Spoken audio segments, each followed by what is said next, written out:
오늘은 누가복음 강의 29번째 시간으로 누가복음 7장 18절에서 23절을 통해서 오실 그이가 당신이오니이까, 오실 그이가 당신이오니이까 라는 제목으로 하나님의 말씀 증거하도록 하겠습니다.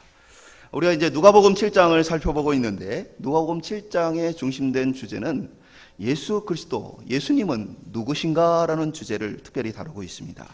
그래서 백부장이 예수님께 직접 자신의 집에 오시지 않고도 말씀만 하시면 병이 낫겠습니다, 자신의 종의 병이 낫겠습니다 라는 고백을 하는 것을 통해서 하나님, 예수님은 어떤 분이시냐, 바로 말씀으로 모든 것을 지으시고 다스리시는 창조주 하나님이시라는 사실을 보게 되어집니다.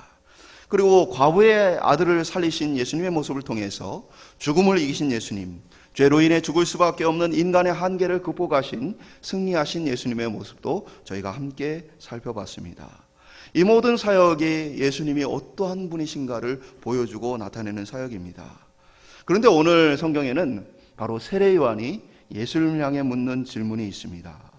어떻게 보면 세상 그 누구보다도, 당대의 어떤 사람들보다도 예수님을 가장 잘 알 것 같은 세례 요한이 예수님을 향해서 이런 질문을 던지는 것이죠. 오실 그이가 당신이오니이까, 아니면 우리가 다른 이들 기다리오니이까. 당신이 맞습니까? 아니면 또 다른 사실은 메시아가 있는 것입니까? 라는 질문을 하게 되어집니다. 그는 예수님께 세례를 베풀었고 또 많은 사람들 앞에 선포하였습니다. 자신은 광야에 외치는 자라 얘기했고 그리스도의 오심을 준비하는 자라 얘기했습니다. 자신은 비록 물로 세례를 베풀지만 그리스도께서는 성령과 불로서 세례를 주실 것이라고 선포하였습니다. 어떻게 보면 예수님이 오시기 전부터도, 예수님이 활동을 시작하기 전부터도 예수님에 대해서 가장 많은 메시지를 전하고 예수님에 대해서 가장 잘 알고 있던 사람이 이 세례 요한입니다. 그런데 오늘 세례 요한이 그 예수님을 향해서 당신이 맞습니까? 라는 질문을 하게 되어지는 것입니다. 아니면 또 다른 분을 기다려야 하는 것입니까? 세례 요한이 확신하지 못하는 모습을 오늘 보게 되어집니다. 그렇기 때문에 오늘 본문에 대해서는 크게 이 전통적인 해석 속에서 두 가지의 서로 다른 해석을 합니다. 하나는 세례 요한이 지금 예수님에 대해서 혼란스러워하거나 예수님에 대해서 의심하고 있다기보다는 세례 요한은 자신을 따르는 제자들에게 예수님에 대해서 분명하게 알리기 위해서 제자들을 보냈다라고 여기는 해석이 있습니다. 곧 자신을 따르는 자들은 예수님을 따르지는 않는 것이죠. 그리고 자신을 귀하게 여기며 따르지만 예수님에 대해서는 잘 알지 못하기 때문에 자신이 죽고 난 이후에 이들이 예수님을 따를까라는 걱정 속에서 예수님께 자신의 제자들을 보내서 그가 누구인지를 분명하게 알게 하고자 하는 목적에 따라서 보냈다라는 해석이 있습니다. 반면에 또 다른 해석은 우리가 좀 쉽게 이해할 수 있는 대로 세례 요한의 마음이 흔들리고 예수님에 대한 어떻게 보면 확신이 부족함으로 당신이 맞습니까? 아니면 또 다른 일을 기다려야 합니까? 라는 질문을 했다라고 보는 해석입니다. 저는 두 가지의 해석이 크게 성경에서 벗어나지 않는다고 보지만 후자가 더 성경 본문에 충실하다는 생각을 갖게 되어집니다.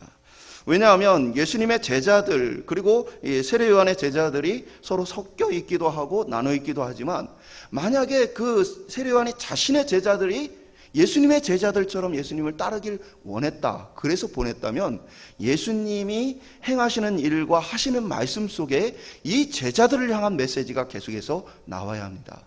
그런데 제자들 앞에서 행하는 일들과 또 사람들 앞에서 하시는 말씀 속에 보면 그들을 염두에 둔 태도가 예수님의 모습이 별로 나타나지 않습니다. 오히려 예수님은 세례 요한에 대해서 계속해서 이야기하시는 모습을 보게 되어집니다.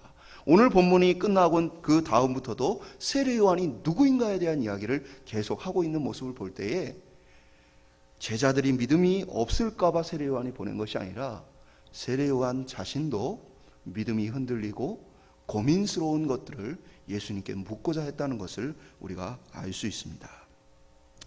우리는 특별한 사람은 우리와 다를 것이라고 생각을 합니다. 특별한 사람들은 나하고는 좀 다를 거라는 생각을 해요.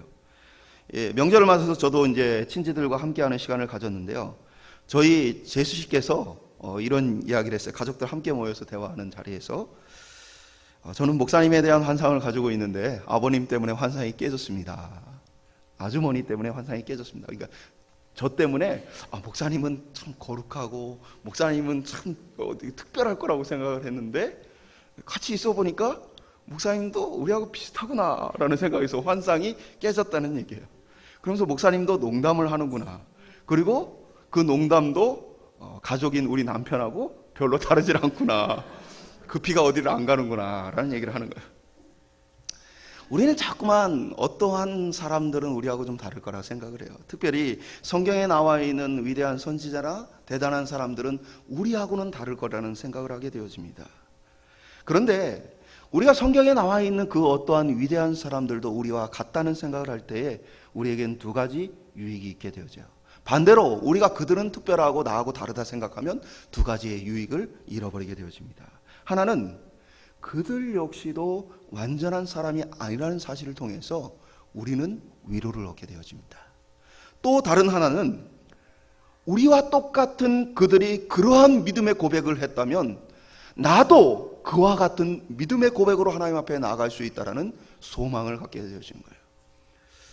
사도 바울은 루스드라에서 걷지 못하는 사람을 걷게 합니다. 그러자 수많은 사람들이 몰려와서 그 앞에 무릎 꿇어 절합니다. 그러면서 그들을 높이고자 합니다. 그때 사도 바울이 사도행전 14장 15절에 이렇게 말합니다. 여러분 어찌하여 이런 일을 하려느냐. 우리도 여러분과 같은 성정을 가진 사람이라. 우리는 특별한 사람이 아니고 당신들과 똑같은 사람입니다. 그런데 어찌하여 나를 높이려고 합니까? 라는 이야기를 하게 되었습니다. 야고보 사도도 야고보 5장 17절을 통해 이렇게 기록합니다.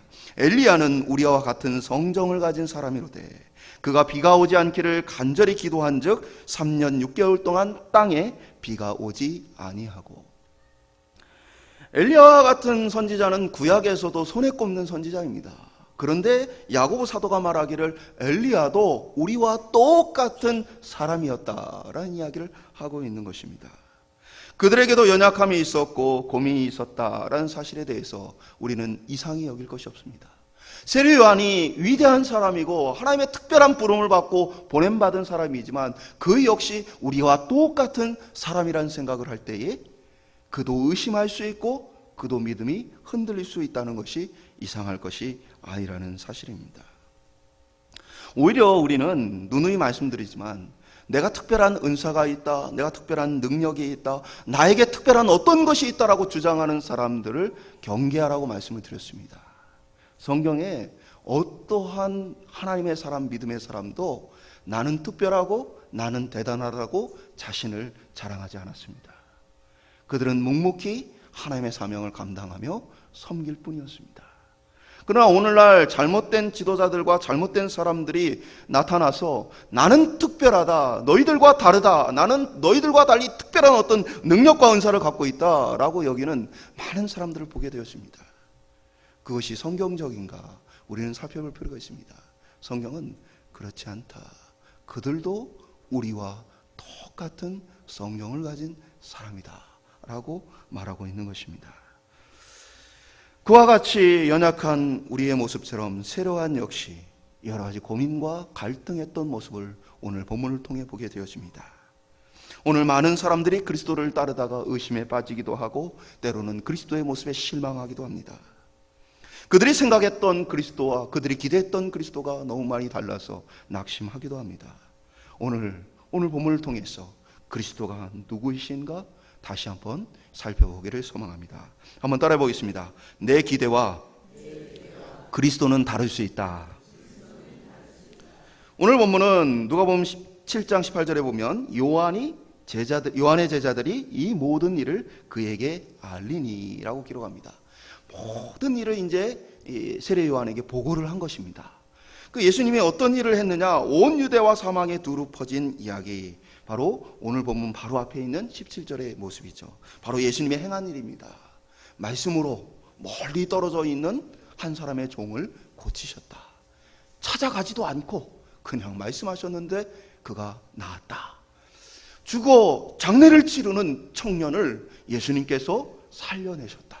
과부의 아들을 살려내셨다. 이 모든 소문이 유대와 온 사방에 퍼졌다라는 그 말씀에 이어서 그 모든 것을 세례 요한의 제자들이 세례 요한에게 보고하였다라고 오늘 본문은 이야기하고 있는 것입니다. 이것만 본다면, 세례 요한에게 보고된 내용만 본다면 예수님은 대단한 분입니다.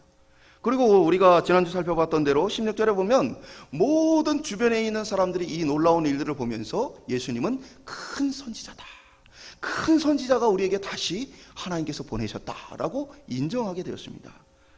그러면 세례 요한도 예수님이 정말 대단하시구나, 말씀만으로 병을 고치시고 멀리 떨어져 있는 그 사람의 병도 고치시고 죽은 자로 살리시는 그 예수님의 권세가 대단하구나 라고 여겨야 하는데, 세례 요한의 오늘 반응이 그렇지 않은 것을 보게 되었습니다. 세례 요한은 19절에 보면 요한이 그 제자 중에 둘을 불러 보내어 이르되 오실 그이가 당신이오니이까 우리가 다른 일을 기다리오리이까 하고 묻게 되어집니다. 제자 둘을 보냈다는 것은 그들이 바로 증인이기 때문에 그렇습니다. 어떠한 일을 확실하게 확증하기 위해서는 유대인들은 두세 사람 이상의 증인을 세웠습니다. 신명기 19장 15절의 말씀을 따라서 요한은 증인으로서 정확한 증언을 할 두 명의 제자를 예수님께 보내어서 예수님이 뭐라고 답변하시는지를 듣고자 했던 것입니다. 그런데 그 내용이 예수님이 어떠한 계획과 어떤 뜻이 있는지가 아니라 자신의 마음속에 있는 근심대로 당신이 맞습니까? 아니면 또 다른 분을 우리가 기다려야 하는 것입니까? 라는 질문이었다는 것이죠. 왜 세례 요한은 예수님이 그리스도 메시아 되심을 의심했을까요? 왜 이렇게 엄청난 기적이 일어나는데도 불구하고 예수님에 대해서 의심했을까요? 그것은 세례 요한이 기대했던 예수님의 모습이 지금 보여져 있는 예수님의 모습과 사뭇 달랐기 때문입니다. 세례 요한이 선포했던 예수님에 대한 메시지를 보면 우리가 좀 이해를 할 수 있어요. 세례 요한은 종말과 관련해 예수님에 대한 메시지를 증거했습니다. 회개하라, 천국이 가까이 왔느니라. 도끼가 나무 뿌리에 놓여 있다. 그가 손에 키를 들고 알곡은 곳간에 쭉저기는 불에 태우시리라. 세례 요한이 그리스도를 바라보며 선포했던 메시지는 어떤 것이었어요? 하나님 나라의 완성이었어요. 하나님 나라가 이제 완성되어 이 땅에 옴으로써 악한 모든 자들을 도말하시고 그들을 심판하시고 하나님의 거룩한 백성들을 다시 회복해 하실 일들을 세례 요한은 기대하고 있었습니다. 그러니 세례 요한은 그 날을 간절히 사모하고 있었던 것이죠. 그런데 현실에서 예수님의 모습은 대단한 기적을 일으키기는 하시지만 어디를 봐도 하나님의 나라를 완성시킬 뿐으로 보여지지 않았던 것이죠. 자기 자신은 지금 감옥에 갇혀 있는 상황 속에 있습니다. 언제 죽음을 당할지, 언제 어떻게 될지 알지 못하는 상황 속에 있습니다. 하나님의 나라가 임해서 악한 헤롯의 통치를 멈추게 하시고, 그리고 로마로부터의 독립을 가지게 하시고, 다윗의 때와 같이 다시 한번 이 나라가 신앙 안에서 회복되어지고 부흥하게 되어질 것을 기대하고 있는데, 사실 예수님이 하시는 일들은 자신이 선포하고 기다렸던 것하고는 사뭇 다른 일만 일어나고 있는 것입니다. 예수님의 왕되심이 전혀 보여지지 않았던 것입니다. 세례 요한은 예수님을 하나님께서 보내신 분으로는 인정을 합니다. 그러니까 예수님께 묻는 것이죠. 당신입니까? 아니면 또 기다려야 합니까? 예수님이 하나님께서 보내신 분이란 사실은 믿지만 그가 진짜 그리스도인가에 대해서는 마음속에 갈등이 생겨나게 되어진 것이죠. 우리도 세례요한과 같은 모습으로 그리스도를 맞을 수 있습니다. 사람들에게는 그분이 살아있고 능력이 많으시고 사랑이 많으신다. 그런데 나에게 내 지금의 삶 속에서는 그렇게 느껴지지 않을 수 있다는 것이죠. 누구는 예수 그리스도로 말미암아 인생이 바뀌고 예수 그리스도로 말미암아 그 삶이 새로워졌다라고 말하는데, 나에게 지금 내 상황 속에서 예수님은 어디 계실까? 도대체 나하고 예수님 무슨 관계가 있을까? 그분이 정말 나에게 관심은 있을까? 우리 역시도 많은 고민과 갈등을 할 수 있다는 사실이에요. 그리고 내가 내 삶에 일어나길 원하시는 주님의 일이 우리의 원하는 때와 우리의 원하는 방식으로 나타나지 않을 수 있다는 거예요. 한마디로 얘기하면 내가 기대하는 그리스도가 내 삶 가운데 다가오지 않을 수 있다는 사실이에요. 세상의 사람들도 이렇게 얘기합니다. 만약에 진짜 신이 있다면 이 땅에 일어나는 이러한 끔찍하고 불의하고 잘못된 일들이 어떻게 일어날 수 있느냐. 하나님이 진짜 계시다면 지켜줘야 하는 게 아니냐. 하나님이 진짜 계시다면 그 악에 대해서 심판하셔야 하는 것이 맞지 않느냐라고 사람들은 이야기를 합니다. 그리고 때로는 믿음을 가진 우리 역시도 하나님을 원망할 때가 있습니다. 왜 나에게 이런 일이 일어나는가? 왜 나로 하여금 이렇게 살도록 버려두셨는가? 그러나 우리가 기억해야 할 것이 있다면 그리스도께서 내 기대에 꼭 맞지 않을 수 있다는 사실입니다. 오히려 생각이 짧고 한 치 앞도 보지 못하는 우리의 이해 수준에 그리스도께서 맞는다면 그것이 오히려 말이 되지 않는 것이죠. 오늘 저희들 가운데에 때로는 우리의 기대와 우리의 생각과 우리의 삶의 현장에서 그리스도가 우리의 바라는 것과 다를 때에 그분을 여전히 그리스도로 인정할 수 있기를 주님의 이름으로 축원드립니다. 두 번째 따라 보겠습니다. 의심이 불신은 아니다. 세례요한의 제자들이 예수님께 물은 내용을 보면 분명히 세례요한은 불신을 하고 있는 것이죠. 예수님이 하나님 보내신 분은 맞지만 그리스도는 아닐 수도 있다라는 생각이 든 것입니다. 그래서 우리는 또 다른 그리스도를 기다려야 하느냐, 다른 일을 기다려야 하느냐라는 질문을 하게 되어진 것이죠. 이단에서 보면 이 세례요한에 대해서 배교자로 여기는 경우가 굉장히 많습니다. 오늘 본문의 세례요한이 예수님을 향해서 당신이 메시아 그리스도가 맞습니까? 당신이 우리가 기다리는 분이 맞습니까? 라고 이 물은 내용을 가지고 세례요한은 믿음이 없는 자다, 세례요한은 믿음을 저버린 배교자다 라고 이단들에서는 이야기를 많이 합니다. 그러한 이유는 대부분의 이 한국교회에 있는 이단들이 누군가의 이 교주의 종이었어요. 그 교주를 쫓아가다가 대부분 이 사람들이 어떠한 문제가 발생했을 때에 그 안에 있는 사람들을 꼬드겨서 독립을 한 사람들입니다.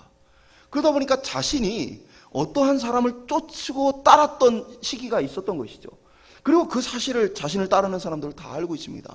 그래서 이들이 항상 내세우는 것은 자신 앞에서 활동했던 교주는 세례 요한과 같은 사람이고 자신은 예수 그리스도와 같은 사람이다. 그런데 세례 요한이 배교했기 때문에 절교하고 우리는 따로 이렇게 모여지는 것이다 라고 합리화를 해왔습니다. 대부분의 한국교회 이단들은 세례 요한을 배교자라고 이야기합니다. 그것은 자신들의 배신을 정당하기 위한 잘못된 성경 해석이에요. 세례 요한이 비록 의심했죠. 예수님의 그리스도 되심을 어떻게 보면 불신하는 모습이 나타났죠. 그러나 성경에 세례 요한에 대한 평가, 오늘 본문 이후로 쭉 나오고 그리고 성경 전체에서 언급된 내용들은 전혀 그를 배교자로 여기지 않습니다. 의심했던, 때로는 불신했던 이 세례 요한에 대해서 예수님은 뭐라고 말씀하십니까?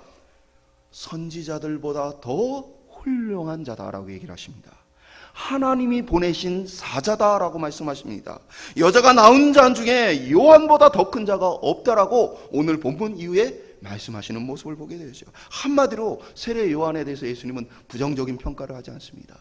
그가 자신을 비록 그리스도인가라고 의심하고 있지만 그러나 세례 요한에 대해서 주님은 끝없이 인정하고 그를 높이시는 모습을 보게 되어집니다.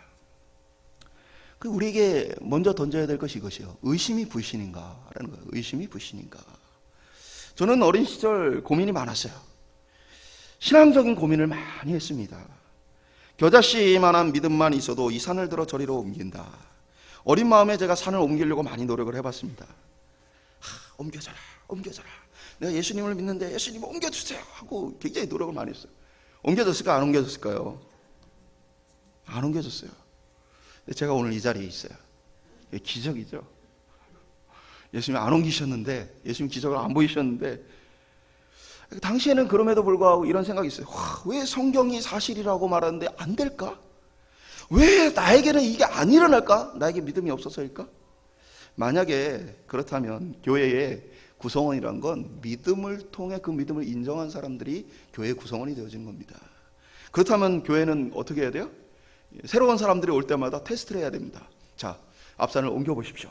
그래서 옮기는 사람은 이제 교회 구성원이 되는 거고, 안 옮기는 사람은 이제 죄송한데 나중에 오십시오 하고 보내는 거예요. 그런 교회가 있습니까? 앞산을 옮겨보세요.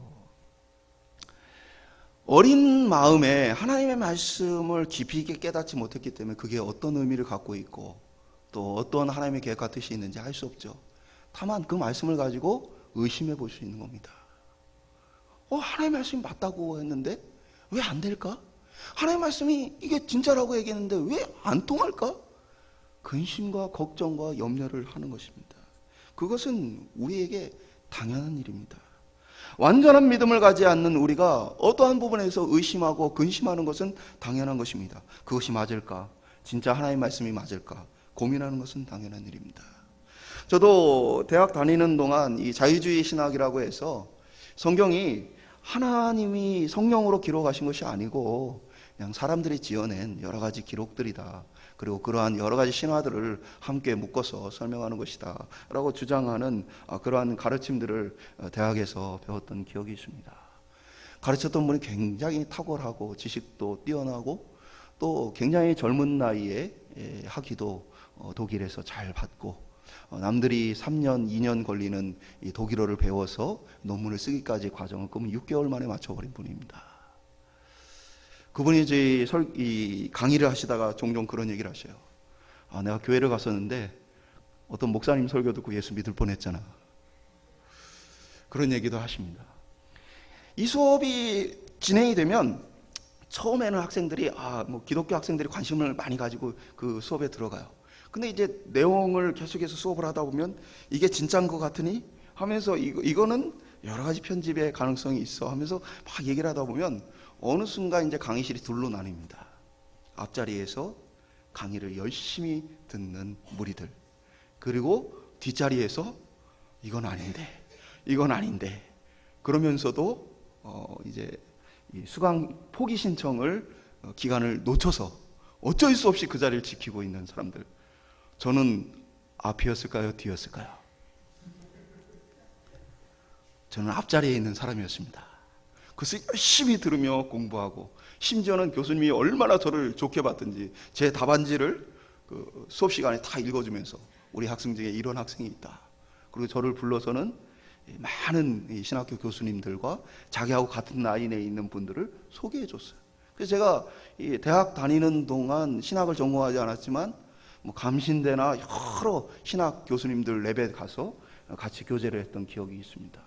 그러면서 자네는 앞으로 어디로 유학을 가고 싶나?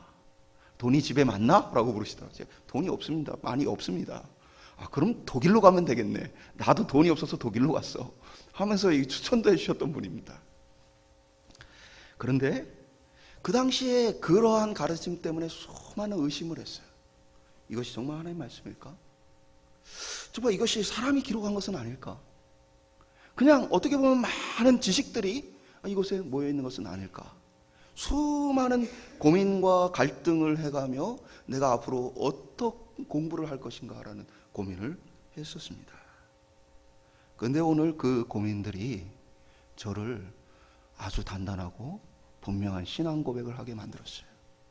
의심하고 고민하고 갈등하되 그 의심을 포기하지 않고 끝까지 물어가면 우리는 그 의심의 끝에서 그리스도를 만나게 되어집니다.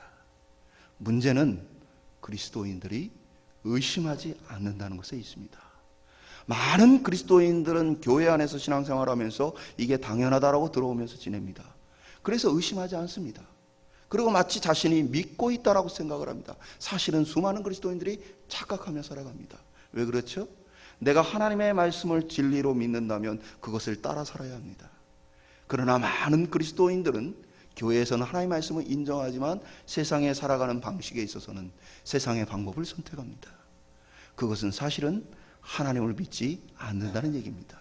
그것은 사실은 아직 하나님을 온전하게 그 말씀을 신뢰하지 못한다는 얘기입니다. 근데 많은 사람은 그렇게 살면서도 스스로 나는 믿고 있고 따라가고 있다라고 생각을 합니다. 그러니까 변화가 안 일어나는 것이죠.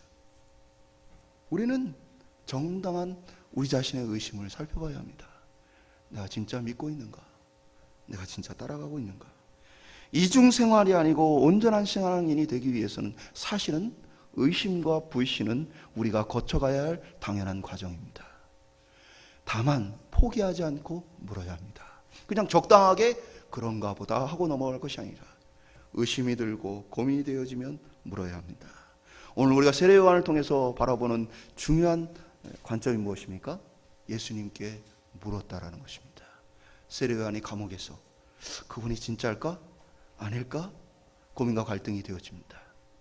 그때에 진짜일 거야 라고 생각하며 멈추지 않고 그 마음에 있는 근심과 불신에 가까운 의심들을 주님 앞에 물은 겁니다.